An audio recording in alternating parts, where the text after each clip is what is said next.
It sounds like a scam. And I was one of the first to sign a franchise agreement, but I think one of the biggest fears of entrepreneurs is like the unknown. they're like, how much money you putting down? It's like, oh, pretty much everything, like all my 401k, retirement, all of it. And I'm going to quit my job at Children's and all that. And my wife was pregnant. And then he's like, he didn't say anything. But next day he's like, I couldn't sleep at night. Assalamu alaikum and welcome to the Caravan Podcast. Today we're joined with Nadim Ahmed, the founder of Venture X. And I'm assuming it's not the credit card lounge, but it is a workspace. Yes, it is. Yes, it's a co-working space. We had it before Venture X Capital One. Not that it is a competition, but Did they come knocking for a name or domain or anything like that? No, I mean, we had conversations with Capital One about it. They're just too big of a company for us to. We wanted to ideally, an ideal situation would have been where they could have shared our members in their lounge, and their members can come and work in our co-working space. But that didn't work out. But that would have been nice, if you could have. That's incredible to have that conversation, though. Yeah, maybe just not with the right people. Right. But it's just we want to give our members as much benefits as possible, and vice versa. But we at that point we only had like 40, 50 locations. Capital One is a huge company, so it's two different things. Or 50 locations. So I only have two. Okay. So not the 40 and 50 don't belong to me. I guess we could get into that if you want to, but so it started, and I'll go briefly into it, and if it's interesting, we could talk more about it. 2017, I was looking into. I'll skip my whole corporate journey, and we can talk about that later, but. While I was in Children's Hospital, that was my last job, and I was looking at. I always wanted to start a co-working space. What were you doing at Children's Hospital? So we were launching Telehealth for kids that don't have easy access to doctors. Okay. So, for example, all the Dallas ISDs, we would put Telehealth in there. So I was in the business strategy. That was my role, and we would put Telehealth kiosk in the nursing offices of each of the Dallas ISDs, because a lot of these kids, they don't have insurance, they don't get to see doctors. So this was a good way for these kids at low income areas to have access to doctors. So we put them like 25 locations, and so mashallah, that was a meaningful work, I think. Was that before COVID?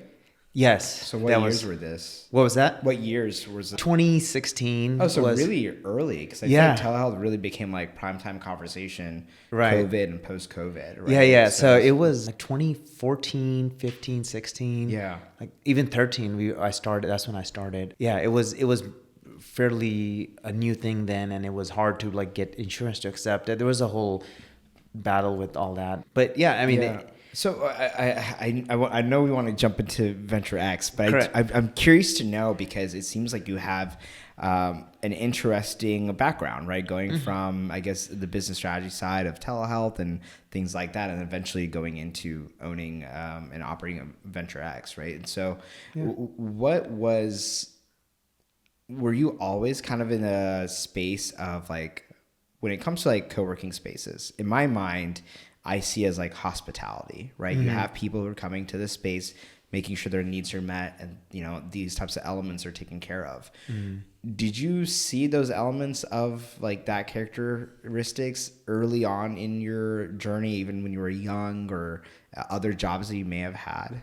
Every human's journey is complicated, and it's there's not one moment that made me switch it on this. There's multiple factors. I mean, I guess, this being a Muslim podcast, just where we are in our lives, a lot of it is pre-written, right? Yeah. And I mean, yes, we have control of some of it, but we are all where we need to be at this point of our lives, right? So if I really think about it, there has been many aspects that led me to where I am today, from the jobs I chose, to the cities I picked, to the person I married, all of that led me to this. I mean, it's not like it led me to this great big journey, but this is my journey. So to answer your questions, every small thing, when I first came to United States and I looked at just office spaces, and this was when I was 8 and 9, and I was I don't this looks boring to me. This was when I was 8 or 9, And what year was that? Oh, 1990. 1990. Yes. And where did your family immigrate from? Calcutta, India. Oh, wow. Okay. So actually, I came here without my parents. At 8 or 9? 8, yeah. Wow. Well, actually 7. I can't even call CPS. On my birthday. You know how back then were. Yeah. You know? I mean, talk about like my kids right now complain about like me not going to the soccer game. I'm like, well, if you compare that to my life, my kids, my parents weren't even home. Okay, hold on, Dad. Let's not trauma compare, all right? Yeah, that's true though.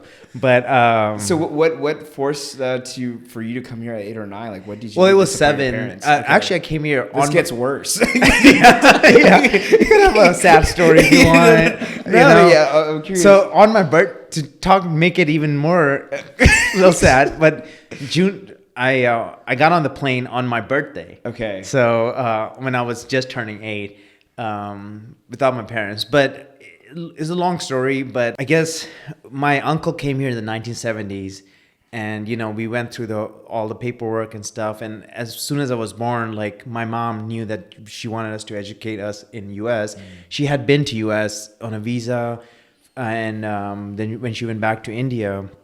As soon as I was born, she applied for us, but it took me 8 years to finally get like papers and all that. I don't know all the details and logistics, but so they decided, because my dad wanted to stay behind and work on the business and everything. And then my grandmother was like, well, she'll take care of me. And then my uncles were here in college at that time in St. Louis, Washington University and St. Louis universities. So you had quite the safety. Yeah, so I wasn't. Yeah. I just didn't come here. It's not like Slumdog Millionaire. I came with 2 Monopoly dollars, all right? Yeah, well, I should make it like that, but no. I mean, it was fine. Like I came with my grandmother, and like she didn't know English, I didn't know English. So when we were traveling here, that was a hassle, and I got lost in the airport and stuff. But then finally made it. Anyway, so 1990, I came here, and then. So that actually made me take life seriously then, because like, wait, I'm leaving my whole family, everything I know, and now I'm stuck in, like, after school, I would just go and be home, and my uncles are all in college, and my grandmother was babysitting. So just come home to TV that I didn't understand, or the culture I didn't understand, didn't have friends. Again, we don't want to get to the sob story, but I mean, it's important though, right? Because I think sometimes when I used to be a camp counselor, and during camp, these are kids who've lost their parents to cancer, or are battling cancer, or is in remission from it, right? And so for them, they don't really get the time to be fully a child. Right. Yeah. And I think like for you, it's important to know, like, did you get to have a childhood, right? And like get that experience, because it is scary to leave. Of course, your parents want the best for you. And sure. At 7 or 8, you may not have, the foresight, but, in hindsight, you right. can understand it and piece it together. But that doesn't take away from, that doesn't make the tears that you had in that sadness meaningless. They're still right. meaningful. Yes. I mean, and I will note that there's a lot that went into my upbringing that, again, to my earlier point, got me where I am right now in this moment. Including like all the good things that they brought me here, but they were thinking the positive and the future for me. So, and so my parents did a great job of raising me. My uncles, my grandmother, they all had the whole village was there for me. And you mentioned your dad had a business, correct? And what was he building? So, I mean, and that's another story. Like, eventually, my mom and dad they got divorced because he got remarried in India. My mom didn't. Want to you know how it is, like he was in India for a long time. She eventually came here. I'm skipping lots of parts, but she came here because at one point we were on the phone and she's like, it's like, how's everything? Like, you're so lucky you get to be in America. Like, it's good for your future. And I'm like, sure. And I was like, I didn't try to I didn't ask for toys and stuff like that. So I'm always like, yeah, this is great, but I hated it, right? Then eventually, at one point, I was just like, I just broke down and I was like, oh, I hate it here. Like, I don't even know why you guys sent me here by myself and blah, blah, blah. And I was like, I need you here, right? Yeah. And I've never asked, I don't ask for like toys or whatever. So eventually my mom came here with my brothers. Are you the oldest? Yes. Of how many? 3. 3. And so your other siblings were still in India. In India, yeah. And then during that time of her coming over, was your parents going through a divorce at that time? No, or they that were came later in fine. the years? They were fine. So the goal was that my mom would come here, stay with me for a little bit, and then eventually my dad would come. My dad didn't come. It was 3 years, 4 years, 5 years. Eventually, he got married in India because he was also by himself. I don't judge him, blame him, none of that stuff. But I didn't grow up with him, to answer your question. Was that difficult? I mean, I think I grew up in a way, kind of like everything that led to me where I am now is like I have been very independent. Even when I heard about like the divorce, it did affect my brothers.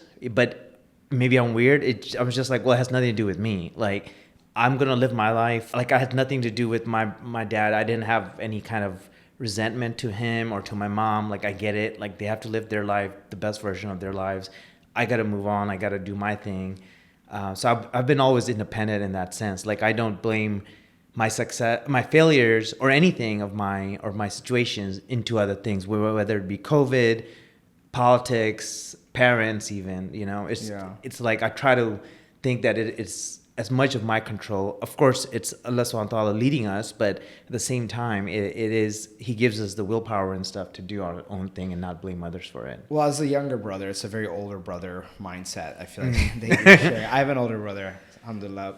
You know, one thing I'm kind of curious on, because I think as great as entrepreneurship is and leadership and all these things, right? It's one thing that I have to remind myself, right? It's when you're a son, whether you're a brother, whether you're a husband or a father, those are your priority in terms of your leadership roles first, right? You're making sure your home is centered.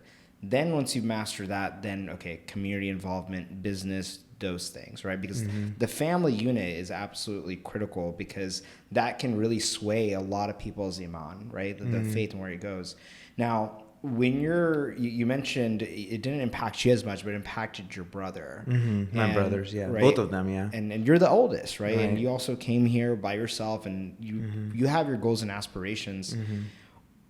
What was it like growing in the sense of like being there for your brothers? Did you feel like there was more pressure on you now, or anything like that? I mean, they also worked hard and stuff too, so it wasn't like, I don't want to make it like I was their, you know, I watched over them or anything like that. I mean, it comes naturally as an older brother, but I'm sure, you know, it's not like I was a replacement for dad or anything like that. Like, I was trying to live my life, but at the same time, if they need help with homework or direct them in the right ways, you know, like my middle brother, he followed a lot of my past. Not that I told him to do that or something, but I went to electrical engineering school at Purdue. He did the same thing. You did EE? Yes, electrical engineering. Dude, yes, you're freaking crack. I mean, thank you. But he did too, and we both did similar stuff. Like, we both graduated with the same GPA.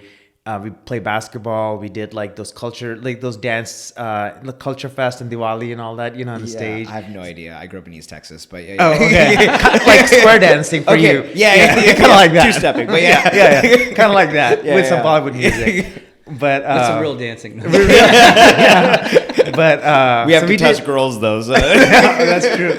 Yes, we did. But so we did a lot of similar stuff, but it wasn't like I was leading him a certain way. We just had, it's just life, you know. And then, like, if he had homework, or I don't want to get into his story because that's for him to tell. But yeah, as an older brother, you naturally, like, if you're going, like, your responsibilities, you feel responsible. Correct. Yeah. Like, I mean, I guess one specific example is like when we went to go visit my dad after 7 years, and they were like kind of like not wanting to go and not listen to him because he was excited to see us, and so he would take us. This is Ramadan, we're all fasting, but he was take us to all these villages to meet all these people we don't really care for.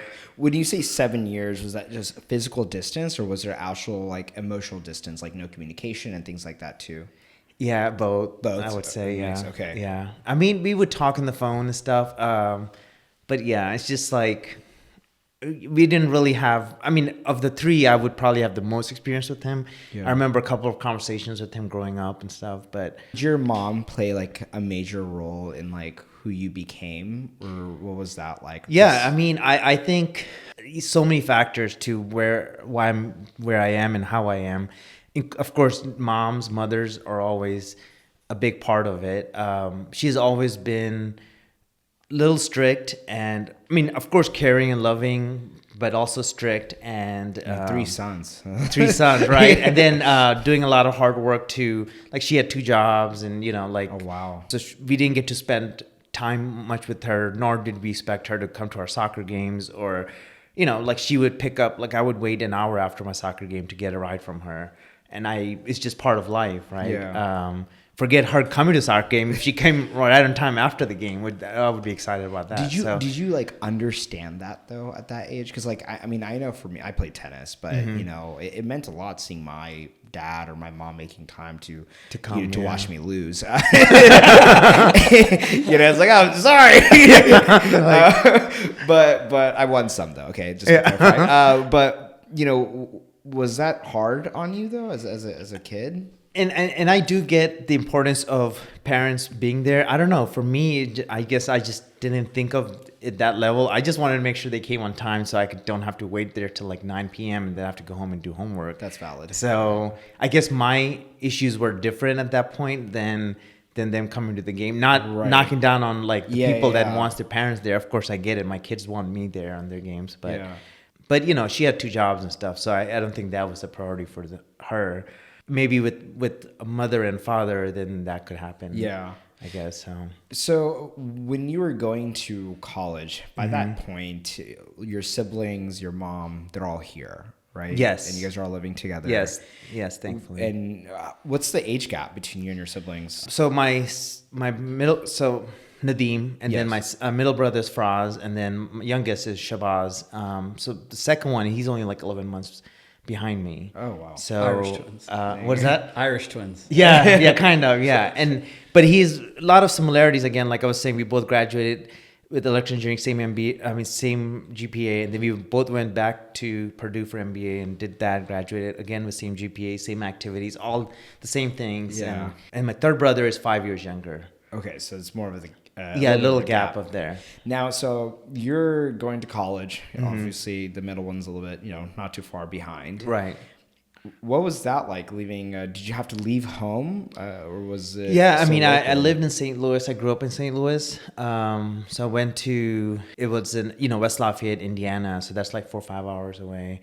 Again, it was kind of, I've done it before when I was 7, 8. So it wasn't like. But what, like for your family though, were they like? Because at this point, I feel like I would imagine you're a tight group, right? Leaving together and coming to this country. Yeah, I mean, in St. Louis, we also grew up with our uncles. I mean, I guess they were kind of like my substitute for a father, because I saw what they would do and stuff. Like I had 10 uncles. Right. And at that point, we lived in our own place. 10 of them were here?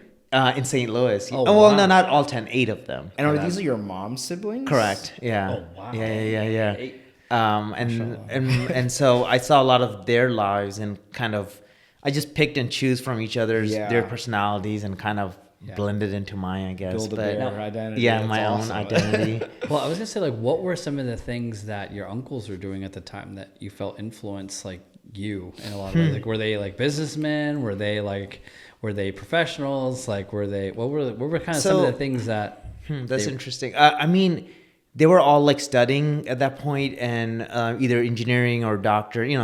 Typical Daisy stuff. And then I think the influence really happened from my grandfather, who was a success. Both sides had successful business grandfathers, right? And they both were like in Calcutta, successful businessmen. And then just hearing their stories and struggle, like my mom's dad, he came from a village with he walked 3 nights with 30 cows, like to the city, and then opened a milk farm, right? And just 30 cows? Yeah, or Where something do you get like the that. cows?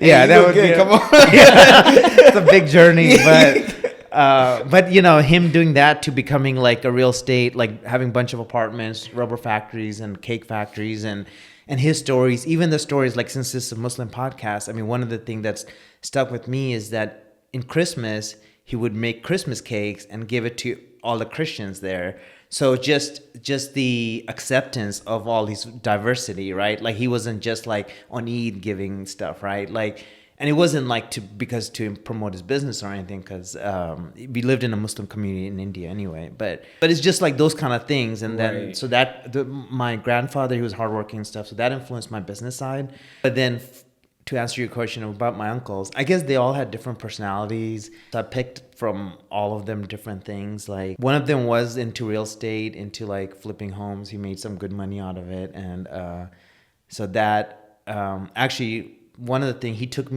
that same uncle took me to a Regis. I didn't know it was a Regis. So Regis is our competitor. This was back when I was like 12 years old. Regis, another co-working space, right? Okay. It's an old version of a co-working. It's more flexible offices. So he took me there, and I saw it, and I was like, oh wow, this is. Because I knew I wanted to be an engineer, but I was like, if I do become an engineer, I want to open an office space like this, like with this kind of style and design, but a little more modern. So even then I had a little influence.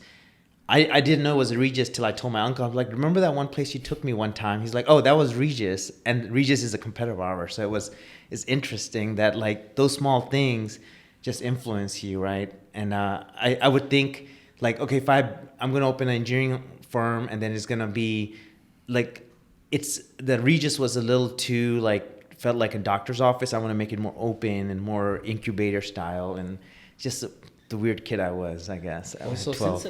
Since a young age, I mean, you have clearly been on the prowl, or like had an eye for different things, right? Or at least formulating this opinion about oh, like this would be a cool office space like this, and so like the drops are being, or the seeds I should say, are being placed, right? Of like what you're going to do in the future, and then you're kind of in this phase where you're about to leave for college, and now you're on your way to college. What made you decide to pursue electrical engineering? Was it was it from influence from one of your uncles? Was it just childhood trauma? Like beat it into me. Like better become one of these. I can't grind numbers. Sorry. No, I mean it was influence. Like one of my uncles, he went to Washington University. He was in the Air Force. I went to visit he was an electrical engineer. I went to visit him, and he was working on an F-16, so I thought that was really cool, and I was like, I'd want to do these kind of things. He's Indian Tom Cruise. Yeah, not that cool, maybe. Just as short, though. Okay, well, yeah, maybe. But so, just those kind of things. He was an electrical engineer, and he was quite, he worked hard and studied hard and all that, so that was also an influence. On top of that, like I was good in math and science, and I liked just solving problems. I didn't want to be a doctor. Like I never had interest in like fixing people. Like I had an interest of like making life bigger than it is, and I felt like engineering would let me do that. Not extending life, not knocking on doctors or health or anything like that, but that wasn't my interest. My interest was just whatever life we have, we'll make it bigger than it is, kind of thing. Like just make it more fun, more exciting, more. So you decide to go down this path of electrical engineering. What did that, like, where did that lead you? Like, did you end up working for a firm? Did you? Yeah. So after I graduated, I guess I've always been in health industry, ironically. Like I worked at Eli Lilly. Don't want to help people. That was on the interview. No. So Eli Lilly Pharmaceuticals was where my first job in Indianapolis. I automated the machines that made Humalog, Humulin, diabetic medicines, and then I did that for 4 years. Oh, that's interesting. What was your specific role in that project? So it was it's like a process control engineer. So you're just controlling. I'm automating the machines that mixed and fermented the medicine, basically the batches. So you just automate the machines, really. Got it. So you're basically like looking at the result output, continuously making sure that the process is intact, and if there's tweaks or things that need to be made. Yeah, like make sure there's certain pH levels and like all these measurements, and make sure the temperatures are correct. We're not making, it's out of the lab and it's in manufacturing now. So it's in our hands to make sure that, these $100 million of products are made exactly to specs and stuff. And so working for this pharmaceutical company, are you close to home at this time, or I lived on my own. So this was 21. I lived on my own in Indianapolis. 2021 or you were 21? No, I was 21. 21, okay. Yes. Okay. Yeah. Just like 4 years ago. That's But no, I was 21. Graduated out of engineering and then started doing the process control engineering. And so I just lived on my own. But home was St. Louis, which was like 4.5 hours away. So I would go there sometimes. Yeah. I mean, I ended up getting my own townhome in Indianapolis. So then I started renting. So I guess that was kind of a business. Like, I rented 2 of the other rooms that I had. I was a 3-bedroom townhome. House hacking. Yeah. House hacking, maybe. Yeah. It's just, so I didn't really have a mortgage or anything like that. So. Okay, so basically the term house hacking for folks that don't know is basically like you essentially had a place that you were staying in, had multiple rooms. Yeah. And then you would just rent out the 2 other, extra rooms. So essentially your cost was covered. Correct. And you were just able to kind of, I mean, that's very entrepreneurial, right? I guess. Yeah. I mean, I was always in one way or another into real estate. I've done other stuff like that. But I mean, in the same time, during that time, I also opened a company where we took cubicles. Again, another thing that influenced me to this, took cubicles from Taiwan and in CAD drawings would make, like, if an office, they want office for 30 people, they would tell me like, hey, I want blue cubicles, I want these kind of designs, I want 4 offices, and we would do CAD drawings of them and ship those cubicles from Taiwan and get installers here in like Colorado, install them. And then, that's our business. And so we did that for a little bit. How did you land into that industry? So I've always been into like how a space makes you feel. Like even when I walked in here, I was like mentioning about this space, right? Like I'm just the feng shui and all that. Yeah. It's just like how space makes you feel. And like, and we care a lot about that in our homes. But outside of a home, when we need to be more productive, more alive per se, versus at home, we just go to rest and, spend time with family and all that stuff. But then during the day, we need to be alive. We need to create, produce. I want that to be important as well. And so, so that was always important to me. And when I worked at Lilly, it was a good place, but it was just cubicles, basic styles. And I always thought that there's room for improvement on these kind of spaces, more character, more personality. I saw that need and started providing that. Really, I saw sourced some from Taiwan, and we did fairly well. But then I ended up selling that to my partner. There was a partner and I who did that. So when it came to like making these orders and things like that, that's not your full time job. No, I was still working at Eli Lilly at that point. So how did people find out about you? Because what year was this around? This was 2000 4 was when I first started at Lilly. So about 2006 or 7. Got it. So this is kind of like, I think YouTube was kind of on 06 territory, and I think Amazon's not really, online shopping is not really a thing at all. So were people just finding on like Yellow Books, like, or is it just word of mouth? It was B2B more. So there's third party, just like there's Zillow or hotels.com there's third party conglomerators that, you just post on there or like bid in there and, that's all. I can't imagine doing business. Because like, for example, and I say this and why I say this, right? You're doing business with somebody in the US. You're making a design. You're now sending it across the world to Taiwan. Western Union, whatever. You're sending the money over. And they're like, well, I hope I get something back in a cargo ship. And you're not going to get like a text that your thing's in the way. Like there's... I think one of the biggest fears of entrepreneurs is like the unknown. All these steps of like, what's going to happen? Will this fail, et cetera?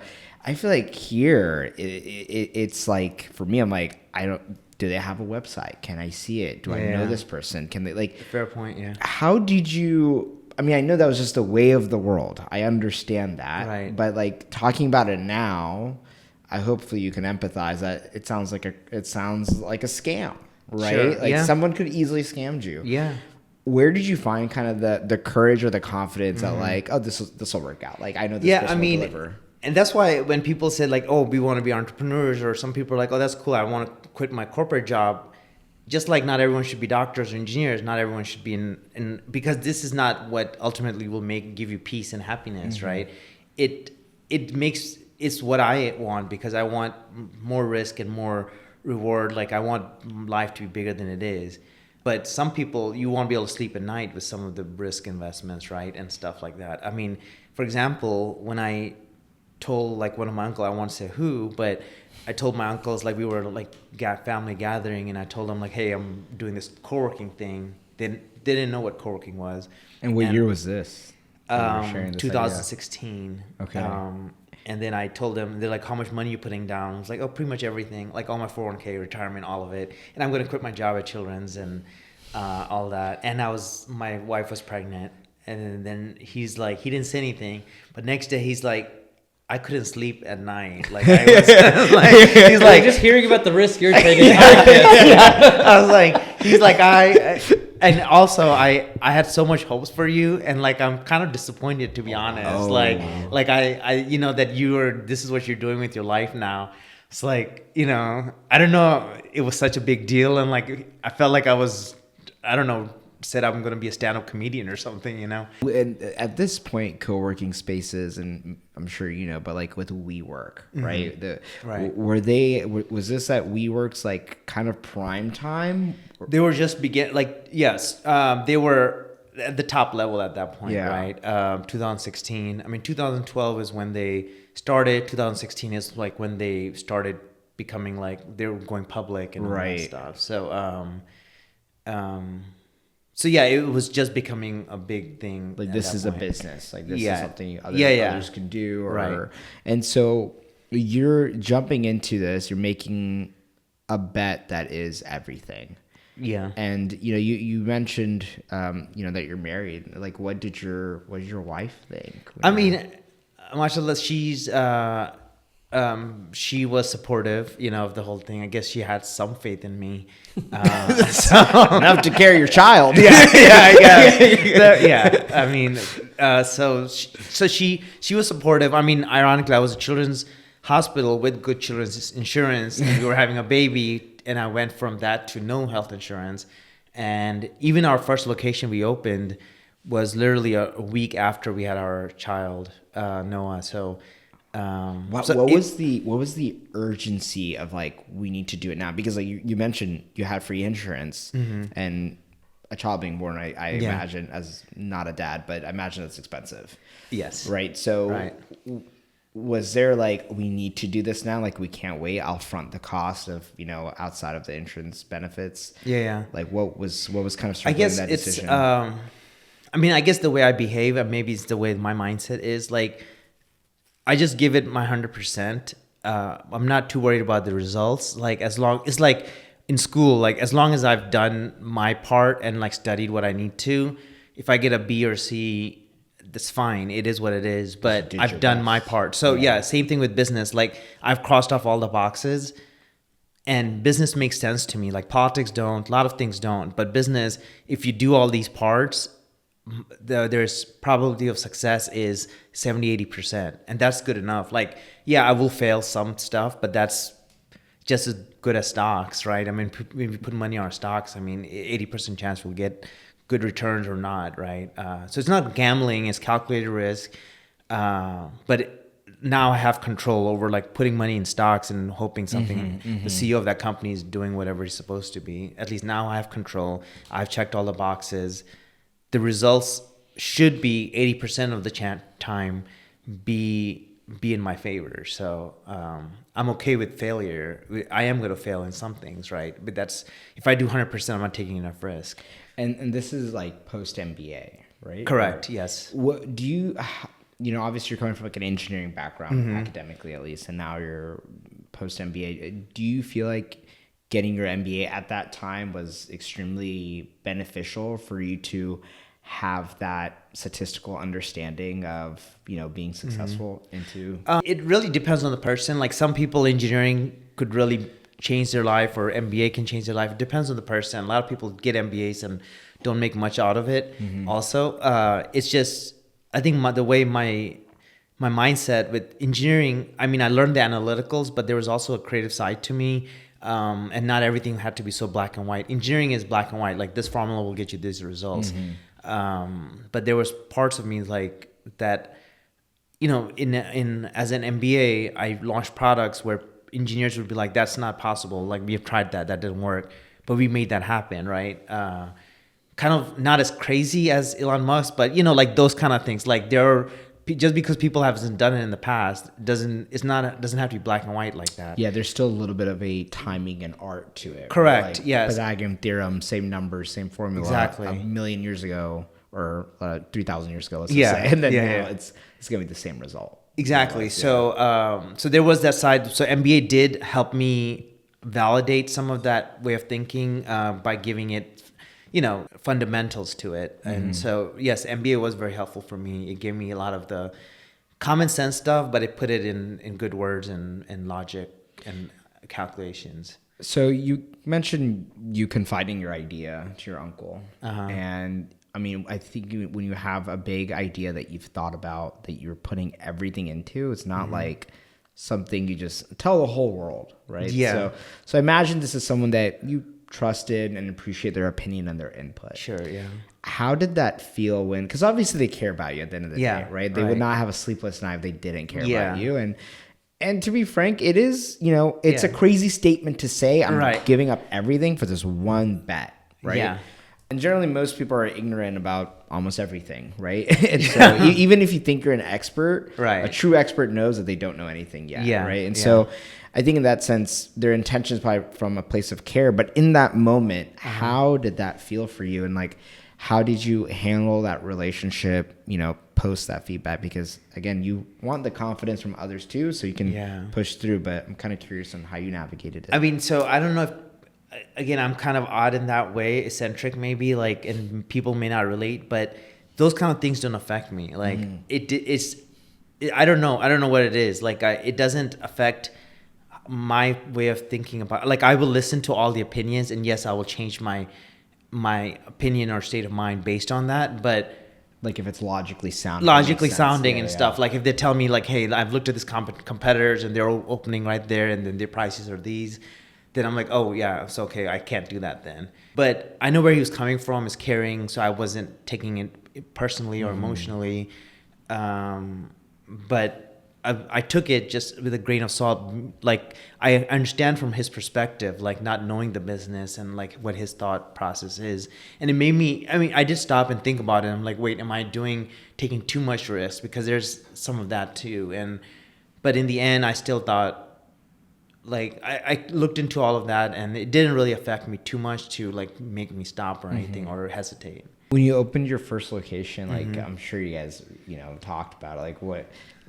Oh, with my uncle you're talking about? Yeah, oh no, I'm not gonna be like I told you. Like, no, but was it like exciting for him? Like, oh, I'm glad it like worked out, or was there, I should go back and be like, hey, remember that conversation? No, I never brought that up, but I mean, since then, yes, they have said good compliments and stuff, and like and like motivated me and said good things. But yeah, I never had that conversation. I never brought that up. So this was, if he listens to this, it'll be the first time it's like, oh, I didn't know that he still thinks about that or whatever. But so I've never had that conversation. But but my family has been supportive through the whole thing. Yeah, my wife and my uncles and my mom and all that. So. What's I feel like when we're making co-working spaces and just places where people roam, right? Like, I think in architecture, the whole like broken mirror mindset, right? Like, if you keep a place clean, people are motivated to keep places clean, right? And so what as you're kind of going into this space of being a host or hospitality space, more or less, right? Like, how did you have to kind of start learning new things on like what it meant to host people that are coming in to work that aren't all under one company per se, but different entrepreneurs that are coming into work? They're like, what were some like growing pains that you've had early on that you had to adjust to? Yeah, I feel like there's a couple of questions of that, so I'll try to answer some of those as best as I can. I mean, I think in terms of the look and feel, so the business I'm in is commercial real estate mixed with hospitality. So it is about the service and making it easy for our companies and entrepreneurs there to focus on their work. So we take care of all their real estate needs, from, meeting rooms to cleaning to changing light bulbs to having the type of coffee them and their staff likes, all that stuff, the type of music, the type of scents, all that. We have to take all those into account, like from the kelvins on the light bulb that motivates you to the type of surroundings. Are you in a place where you bring the outside in? Do you want a feel where it's like marbles and golds everywhere and very elegant, or do you want it more professional but also warm? And so like we take all that into account. So there's a lot that goes into this. I've always had a interest and a passion for that. Like, again, when I was a kid, I would be like laying in bed and like in my mind, like building blueprints of places like my engineering firm or my house, and I've actually drawn stuff when I was like 11 or 12. This, like, it was fun to me, like where the plugs would go, where all that, and like efficiency and everything being where it needs to be. And that's kind of my OCD too. But so yeah, so I was always into that. So when I did design the space here, I took all that into account, like where the plugs, how many Cat 6 cables should it have, like how high the light should be, or how wide the hallways need to be. Do we need wood floorings or carpet because of noise or whatever? All that stuff was taken into account. So yes, the design comes into play, but then after that's built, and the hospitality and the service, of course, it's we want it to be seamless. Like I give my staff autonomy to just make the decision. Like if you're a manager level, you are smart enough to make a decision. You don't need to come to me with a problem. Like just make it easy for them. Like we want to be Amazon, not eBay, in terms of like selling. Like they come sign a paper, it shouldn't take more than 10 minutes for them to get an office. Like if they come in, we ask like, what are your needs? Like you tell us all. It's like, okay, we will get it done. Like I'll give you an example. We had a company that 70-person office. They came in, they went to WeWorks and all the competitors. Not knocking on them, they have their own process, corporate processes and stuff. When they came to us, we just said, look, here's a piece of paper. Tell me exactly what you want, what colors, what themes, all that. Within like 10 minutes, I was like, okay, I'm going to come look at your office right now, see what you guys have now, what you like and don't like. And then literally I never met with them, didn't have like 5 meetings with them. Next time they saw me was with the floor plan. I was like, here's what I think we can make for you. Here's some 3D CAD drawings of it. What do you like, don't like? It was like 2-3 meetings. We built out the whole space. They wanted sit, stand, desk. They wanted the outside in. They wanted all these like motivational quotes. We put all that. It was turnkey with like 2-3 meetings. We didn't need to have so much communication on that. It was quite easy, right? It was, even the 3 meetings, I almost thought it was unnecessary, but people are used to having a lot of conversations, so I did it for them. But yeah, I mean, so it's we try to make it seamless and easy, and where you're not focusing on the real estate, you're thinking about everything else. It's kind of like when you have good AC, you don't think about HVAC, right? You just think about everything else around you. So yeah, I mean, I think it's the listening goes a long way, right? Like, are you and understanding where they're coming from? What really separated you, or what does separate you? I guess from objectively, right? If people are looking at Venture X or the other competitors are out there, what do you think is like, this is our unique? Yeah, I mean, generally the brand, I could speak to that in 2 different ways. One, the brand itself, one of the reasons I picked, so there wasn't a franchise that did Venture X, that did Coworking. At that point, it was all large corporations. So I was considering doing my own co-working space, but then coincidentally, Venture X they only had 1 location and they just started franchising. And I looked at their design. It was professional, but also not so rigid. Like it had openness, it had warmth, it had kind of the design and feel I was looking for.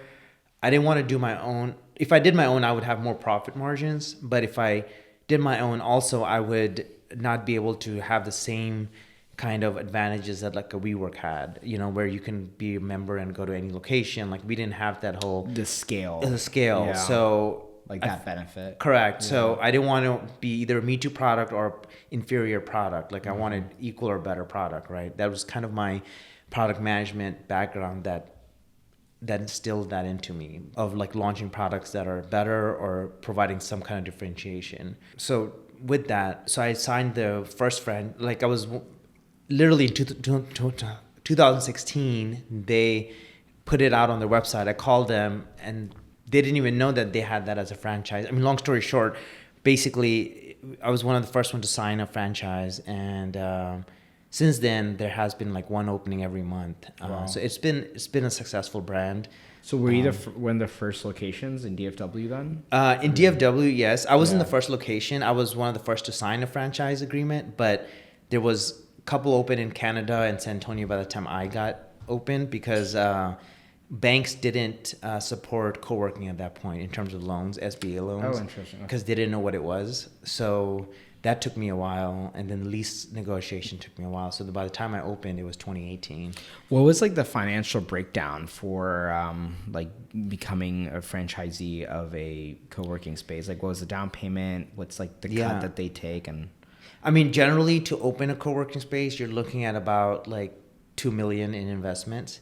So that's, and you obviously there's down payment and SBA loans and all that, but generally that's the big number, right?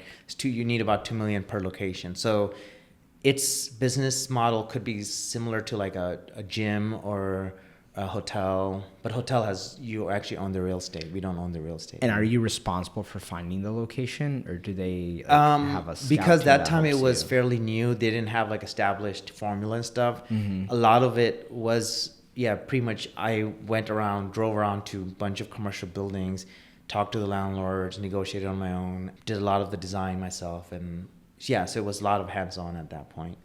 I did my negotiation and stuff. And then eventually we did bring a broker in, but a lot of it is hands-on, like doing your own business, I guess. So what made you choose Dallas particularly? So this is kind of the reason I chose Dallas is because I was in Pennsylvania working in a corporate world, and then I was looking at buying houses there. But East Coast to me was like, I just was looking for a place that was more suburb and more like just growing, but also good for the family and all that. So I think Dallas had all that.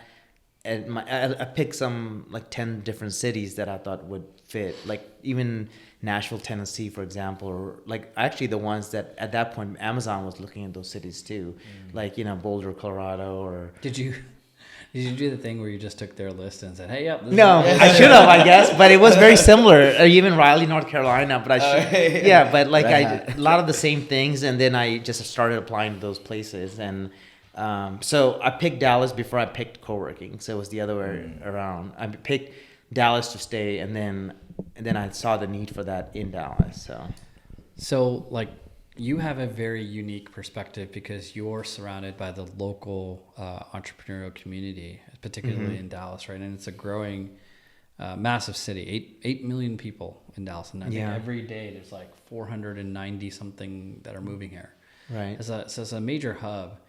But when I compare it to like other cities, definitely, I would say like the audience here is a little bit more professional, 9 to 5. It's hard to find like the same vibrant ecosystem that you can find in SF or Chicago, or New York, or even Austin. Yeah. Would you agree with that?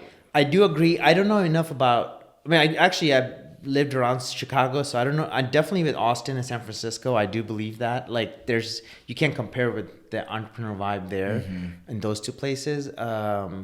They tried to do a lot of that pre-COVID here. They had a lot of like incubators, and they still have it now, but so there was a lot of that, and it's just, I guess maybe the reason it hasn't been so successful, there's large corporations, there aren't like the startups here, and also it's just like so spread out. There's like different communities within Dallas. There's the Irving, Las Colinas, and then there's Collin County, and then there's Uptown. And then there's like Midtown. So there's just different sectors, different vibes, different cultures, within the city itself. Right. So it's not all like they don't for some reason get together. Yeah. the intermixing of ideas, right? Correct. To coalesce. I mean, you've been in the professional spaces and the entrepreneur spaces, and you're kind of in the. I don't know, have you ever watched John Wick? I mean, yeah, I have John.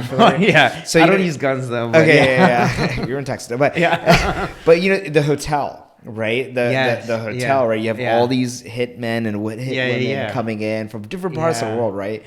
And to be the hotel owner, kind of observing, got to follow the rules and things like that, right? So I lead with this is like, you're kind of the hotel owner, okay, right? You have a variety of entrepreneurs that are coming through the door all the time. Has there been like a changing theme in entrepreneurship or the type of people who you see as entrepreneur like throughout the years as you know, I mean, well, one to John Wick, that was I actually like that scene more than any of the other scenes in John Wick. I guess maybe that's why. I mean, it just was kind of cool, like how they made it so like made the mafia thing so organized, right? That was the cool part. The gun shooting and stuff was, it was cool. I mean, Keanu Reeves obviously was cool, but it's just like, I've seen that before with other movies, but I didn't see the whole organization of that. And so that to me was the coolest part about John Wick, right? It's something like so chaotic of a profession. Correct. But it's still so organized. Exactly. So I did like that about, I think that's also what differentiated John Wick, right? It's like, but anyway, so yes, I mean, we are trying to provide all these different types of people, from people who like don't want to work in Starbucks, they want just to work like 10 times a month, to large corporations. The one I told you a story about the 70 people, you know, so we have enterprise levels, we have these different companies, we have startups. But I guess to answer your questions, you know, just like with all these, what I've seen, and I think this is answering your question, but what I've seen work for all these people, like it's not the ideas. I think people get into the ideas like, oh, I'm not gonna share my idea, but any ideas isn't really worth not that much. Really, it's the implementation of it, right? So we have all these like people who present all these ideas, but how serious or how crazy they are to implement that idea and take it all the way, right? When they hit a roadblock, are they going to build a road around it, or just be like, oh, well, it didn't work, I'm going to go back to my day job?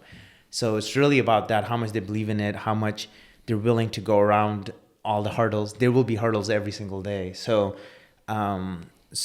so a lot of times, unfortunately, when I see them come in, they're like, hey, I just opened my business, I want a big office and all that stuff. And, you know, obviously I want to sell offices, but I don't want to go collect bills later when they don't have the money. So me as a business owner want to provide them value for whatever they're paying for.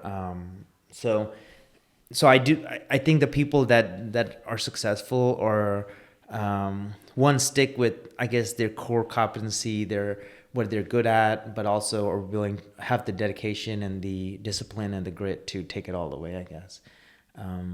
So I think that was the question. I don't know, but yeah, I mean, I think it answers it. You know, I guess to what you're saying with the different demographics within DFW, right? Yeah. How many locations do you have now in I guess in Dallas, and then I guess DFW metropolitan? Yeah. So so I opened my first location in 2018. We were doing fairly well, so we expanded in 2019. Then after that, I started managing locations for other people, not my own. And because we were doing well with ours, so we started managing for others. And then I decided to stop doing that and open my own. So I only have 2 locations. I opened my second one about a year and a half ago in Allen, Fairview. Okay. And I stopped managing for now because I want to focus on my Allen, Fairview, get that full. Our Galleria one, mashallah, is full. We're looking to expand a second time. The Allen one is about halfway there. We were planning to expand that once it gets to like 80%. And then at the same time, also, I'm working on renderings and stuff for other things we're working on for the future. So have you recognized, like, and this is more of a curious question, like, are there like different types of people in different co-working spaces? Like, for example, like, you know, if you open up one in like Bishop Arts or Deep Ellum, right? Maybe it's more of like artistic crowd or things like that. Is there any sort of thing, or is it just hodgepodge. It is. Yeah, definitely, for sure. Like I've managed a few locations in like in Las Colinas, in the like southeast Plano area. There's a different crowd there. It's the demographics, and yeah, there's just it's, and I could talk about each one of these too, but I don't want to stereotype the different people, but yeah, like for example, I would say Allen Fairview is obviously more suburb, and they have decent sized homes, but they also just need to get out of the house, and entrepreneurs, one or two person offices. The Midtown area is more central of Dallas, and it's more business district. So you do get a lot of people who have employees all over that want a center space. Southeast Plano is very price competitive. A lot of Daisies there. For some reason, lawyers there a lot. And I think that's like a lower market at this point. It's just older Southeast Plano. And then obviously the Northwest Plano, it's like higher end. That and Uptown is the higher end, more corporate clients. And so, yeah. So 2016, you take the big leap. Yes. Right. You get your first location 2017. So by the time I opened, it was April 2018. Okay. Second location 2019. No, I expanded the same location. Same location expanded. 2019, yeah. And then when was the second one coming in? So no, and then after that, then 2020, COVID happened. So I was just focusing on keeping that stable. Yeah. The first location. What's the break even period for event? Because you said 2 million. That's a big number. Yeah, it's a big number. Yeah. It just depends on the space. So it's not like, WeWork, for example, they went bankrupt. So there's both sides of the coins, and so it's not a necessarily easy business. But I would say generally, you're not partying it up. Hopefully. But even without all that, it is competitive. So I would say like 70 to 80% margins. You're looking at. So your profit break even, to answer your question, is like 75. I would just say conservatively. Got it. Yeah. So COVID. I mean, it went back to being flexible, kind of like you asked, like what makes us different. So one was the design brand of like making it professional but not too rigid and stuffy. And so we still have high-end premium furniture, but also make it cool enough that it feels relaxed. But the other side of it is that it's franchise owned, so it's one-on-one. Like, I understand your situation. I'm working with you. I'm flexible. I'm flexible with large corporations that wants to design on a piece of paper and we just make it happen. But the same sense, I'm flexible with the 1 or 2 person office. If I see them that they're not using the office, they're not getting this money's worth, I'll work with them more, but kind of thing. So I actually see who's working, who's using the space. And that's business, right? Like, I want to provide, like, for whatever money you give me, I want to give you $1 worth more than that. So if you pay me $10, I want to make sure your value is $11 or more. And that's how, and the business makes sense to me. And I think anything could be seen from a lens of a business, like charity work, right? If what I'm providing you is worth more than what you're paying me, then it makes sense. Otherwise, don't do it. And that's how I see coworking. Like, if I'm providing you $11 worth of stuff and when you pay me 10, that's the only reason I'll be open and stay open during COVID, for example. So with COVID particularly, right? Like, I think, and if you look at commercial real estate right now,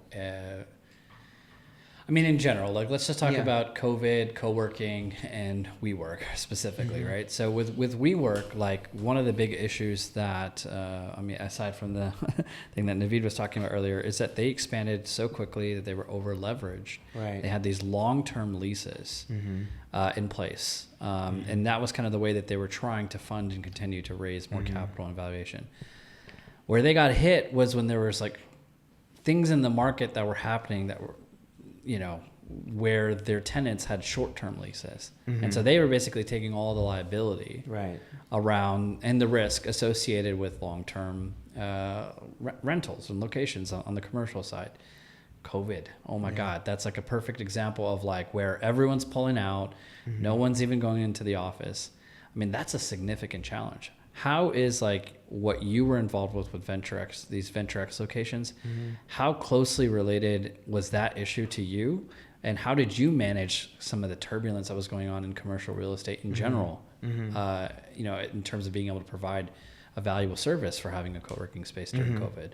Yeah, I mean, so to address the whole WeWork thing, I mean, WeWork did a lot of great things, like building a brand and the energy around co-working and the vibe. And, Adam Newman was a good salesperson and charismatic and all that. And he did a great job of building that brand and the goodwill that came behind that brand. I mean, worth billions, supposedly, right? And then I think where that became a problem was the money actually killed him, because he got so much money that he needed to spend it all. And then they opened up hundreds of locations, because what if it's just sitting there and not making your 20% return? Your investors are like, wait, I give you billions of dollars. I need it to be 1.2 billion in a year. Otherwise, I'm not, why do you have my money? So they're forcing themselves to open all these locations, not just doing it without looking at the needs. And, there were some of these WeWork that closed, and then the landlords were open to just giving that out to me, for example, and say like, hey, just want to take it over. But those would never be profitable, even if they gave it to me for free and everything, because it's just the way the lease was signed. I mean, it wasn't the space made for co-working, right? Like, it would never be profitable, even if I was 100%. So I don't know what they were thinking about those. There was a lot of good WeWork locations, but they opened some of these because they had the fund just sitting in the bank. They needed to invest it. And they opened, we need to open 10 more. So the staff is like given this order, like, hey, open 10 more this year. And they're like, okay, fine, I'll open it, right? And it's not necessarily made for co-working. So there was a lot of that. The second aspect is, I guess, what made us, it's very operation heavy. So when you open so many and you don't have the right team to manage all these, I mean, we have the 2 locations, we focus on that. We have the right team. I'm very hands-on. So you're able to see all these details. Like, I know, like the lease, like how much our margins are, what everyone's paying and all that stuff. So you have to be hands-on with this kind of business, unfortunately. And it's not like, renting apartments or something, for example. I mean, that also it's not hands-off either, but, just it's very operation-heavy business. So do you feel like when you were going into like managing multiple of those locations, what was like, because I don't know, I feel like when you go from owning and operating and then going to managing, I feel like there's maybe, a title devaluation maybe, like, but what inspired you to like just manage more, even though you were owning several, sure, right? Because there's different people that you had to now. You're not necessarily the boss anymore. Yeah, right? yeah. Yeah, I mean, to be honest, I stopped doing that because of that. Because I don't think I was giving it I wasn't giving my 100%. I felt like in corporate world, I was just doing. See, I was good in school because I didn't have to please anyone. I just did my work and I got good grades. But then the one class I hated was like the one where they do it based on how much they like you, like this. So it's kind of like work is like that, right? So now I don't care about my productivity. It's just when you're at work, you just like try to impress your boss, and that's kind of, I felt like I wasn't really trying to do my work. I was just trying to impress the company that I was working for. And I felt the same with the managing, where I wasn't necessarily giving my 100%. I did, but my heart wasn't into it, because one, I saw some flaws in the design and the location, but I'm just given this space and I got to work with it, right? So I saw a lot of things that could have been better about it. So when I'm selling a product to someone, I wasn't 100% into the product also. So that aspect of it, and then the aspect of, like, for example, with my own business, when I'm in a meeting and I feel like it's wasting my time, I'll just leave, like, or their time, right? Yeah. Like, but I can't do that if I'm managing for someone. I have to be there till they're all good, right? So, if it's not productive, it's a waste of my time. I'll just go on and do stuff that's the best use of my time and their time. And I tell that to my staff too, like, don't waste your time. That's more valuable. Like, if you think like this conversation is not helping you, don't just tell me, like, we don't need to have this conversation. But you can't do that when you're managing for someone, right? You have to do these reports, you have to do these impressive PowerPoints and all that stuff. So it's like, and I could still do it if there's the right location comes along, but I prefer to do one where I don't have to answer to someone, explain the reasons I'm doing the things I'm doing. Like they have, and I guess they trust your judgment on when you yeah, and things, they right? did. I mean, thankfully, the ones that I worked with did trust my judgment, and Yeah. they give me a lot of autonomy and freedom. So that's why it worked. But if it was a case where I have to give monthly, but internally I felt bad for not giving them the monthly report. They never asked for it, but I felt like every month I need to have this meeting, give them proper updates on like what my actions items were, it's just. So I felt like I was missing that part component of it, which kind of made me feel like I wasn't giving my 100%. So, As as an owner now you have managers that operate these co-working spaces. What's been your best way to indicate who would be like successful at that role, and how have you kind of laid down a foundation for them to succeed as a leader? I mean, I'm still learning how to be a good leader. I mean, it's all about like finding the right people for the right position. Like in interviews, when I'm interviewing, it's like, I don't want you to fit this job. I want the job to fit you, right? Mm-hmm. So there are some constraints to that. Like I can't, if you want to be a movie star, I can't make that happen. But if you like doing accounting more or sales more, I could change your positions to do that. Just like in co-working, we want people to be motivated and come to work and be happy. We want our staff to be the same way, like come here, give you 100%. Mm-hmm. So we want you to be in a position where you're giving you 100%. So if you're good in sales, I want your focus to be that, regardless of what your title is. Vice versa for bookkeeping, accounting, marketing, finance. So we try to make the position fit that person where they do give their 100%. And really that's what it's about. It's like, the people who are successful is the ones that are dedicated and passionate about what they're doing. Like they're 100% focused on that and not just doing it for the paycheck. I mean, people understand that generally, but to put that in practice is we got to be sure that we do that. We don't give them stuff that we know that there's their weak point and they're not going to do their 100% on. So yeah, I mean, that's really it to it. Before you got into this industry, was there something else that you were like, was there anything else you were debating between, like, should I go into co-working spaces or should I venture? No, I mean, I looked at a lot of things. Like I said, like I was doing that whole cubicle thing. So it was always around the same kind of business, hospitality with real estate. It was always my thing. But at this point, but I also needed to balance it with the needs of the market and what competitors are there, what makes sense from a business model. So when you take all that into account, co-working was really the only thing that would fit what I was trying to do. So when it came to like making your first location and, raising the funds and all that, what was that process like? Like, where was your starting line? Mm-hmm. Was it going to bank, friends and family, money saved up?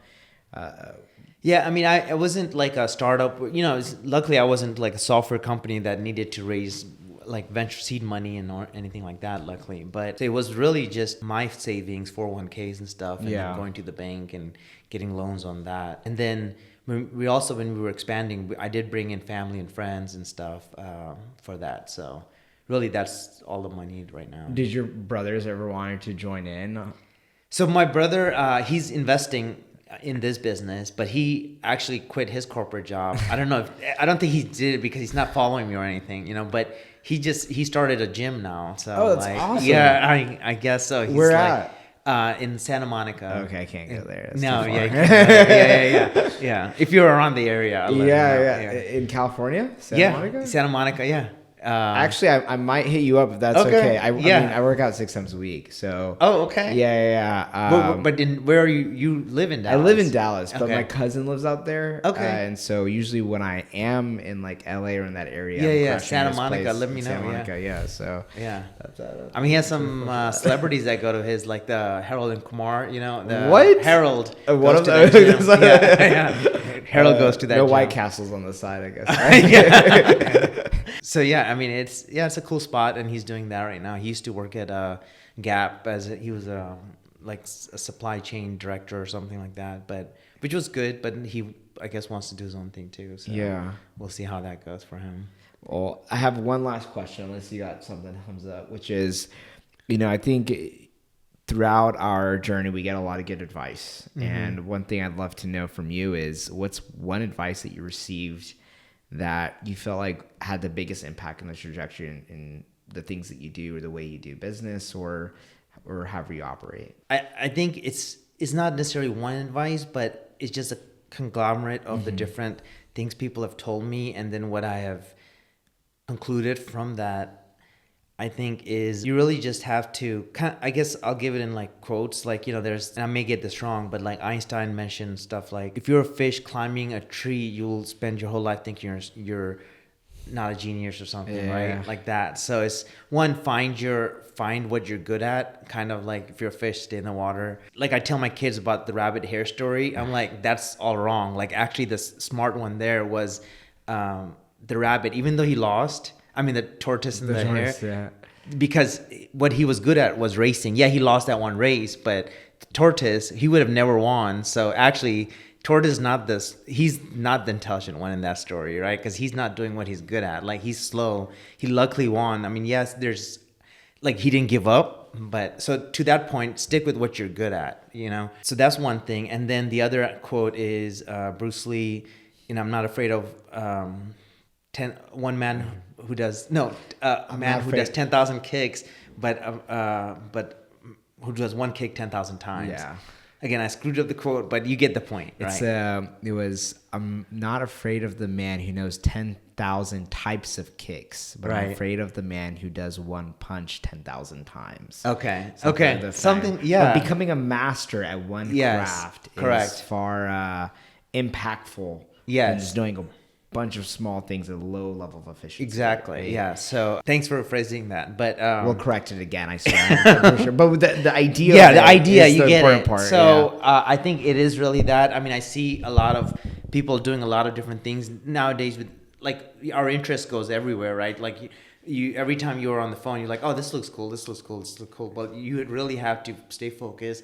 Even as an entrepreneur, I get a lot of different investment opportunities, but how am I going to add value to this? What is it about me that I'm going to make a differentiation? Like, I could. Anyway, so it's stay focused and really get better, because, my job, my desire isn't to like make a bunch of money. And yes, money's always good, and I want financial freedom. Freedom is really what I'm after. But it isn't to own Lamborghinis or big houses. It's just to be able to be free and just do what we want to do, right? And I think I don't do it for the money. I want to create valuable things that provide value to people. Not like charity, but it's just a value, kind of to my point earlier. Like, I want to give me $10, I want to give you $11 worth of stuff. So I want to continue to do that. And I think that's how the world gets better anyway. So if you keep getting people who keeps providing you stuff for the same amount of money, that's how the world gets better. And that's how it has got better over time, right? So I guess that's just, I guess, my meaning or purpose in life, right? Well, as you said earlier, you're trying to make life bigger than what it is. Yeah. And I think you're doing just that. Yeah. Well, Nadim Ahmed, thank you so much for joining us here on the Caravan Podcast. It's been wonderful to hear your journey as an operator and owner of Venture X, and what it means to be a person who is hosting and cultivating spaces of innovation and creation of business owners. And so, with all that, Allah rewards you with more and more success, and inshallah, looking forward to staying connected. Yeah, thank you. And thanks for having me. I've listened to some of your other speakers, and you guys do a great job of hosting and asking the right questions. So that's why I wanted to be a part of this. So thank you for letting me be a part of it. I just appreciate it. Honored. Thank you so much. Assalamu alaikum.